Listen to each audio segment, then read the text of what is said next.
Hello friends, welcome back to saga food. మనం ఇవాళ అయితే గుమ్మడికాయ సాంబార్ ఇంట్లో ఎలా ప్రిపేర్ చేయాలో చూద్దామన్నమాట. ఫస్ట్ అయితే ఇంగ్రీడియంట్స్ ఏమేమి కావాలంటే గుమ్మడికాయ 1-1.5 కప్, అలాగే కందిపప్పు 1/2 కప్, ఆనియన్స్ 1, టమోటా 1, అండ్ అలాగే చింతపండు చిన్న గోలికాయ అంత, అండ్ అలాగే పసుపు, కారం పొడి, సాంబార్ పౌడర్, సాల్ట్, అండ్ అలాగే వాటర్ అయితే కావాలన్నమాట. అండ్ తాలింపు కోసం మనకు ఆయిల్, గీ, ఆవాలు, జీలకర్ర, ఎండుమిరపకాయలు, కరివేపాకు అయితే కావాలి.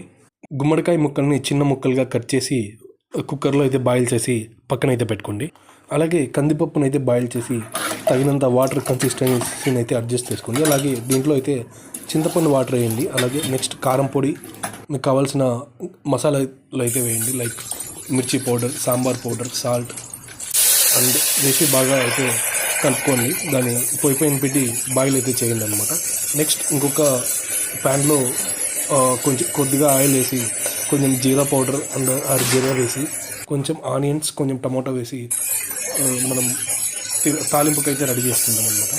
అండ్ అలాగే ఆ తాలింపు అయిన తర్వాత మీరు బాయిల్ చేసిన ఆ గుమ్మడికాయ ముక్కలు అండ్ అలాగే సాంబార్ అయితే దీంట్లో యాడ్ చేసి బాగా 5 to 10 minutes అయితే బాయిల్ చేస్తే ఎంతో రుచికరమైన మనకు సాంబార్ అయితే రెడీ అవుతుంది. మరిన్ని ఇలాంటి వీడియోస్ కోసం please do like, share and subscribe. Thanks for watching. Hello friends, welcome back to saga food. మనం ఇవాళ అయితే గుమ్మడికాయ సాంబార్ ఇంట్లో ఎలా ప్రిపేర్ చేయాలో చూద్దామన్నమాట. ఫస్ట్ అయితే ఇంగ్రీడియంట్స్ ఏమేమి కావాలంటే గుమ్మడికాయ 1-1.5 కప్, అలాగే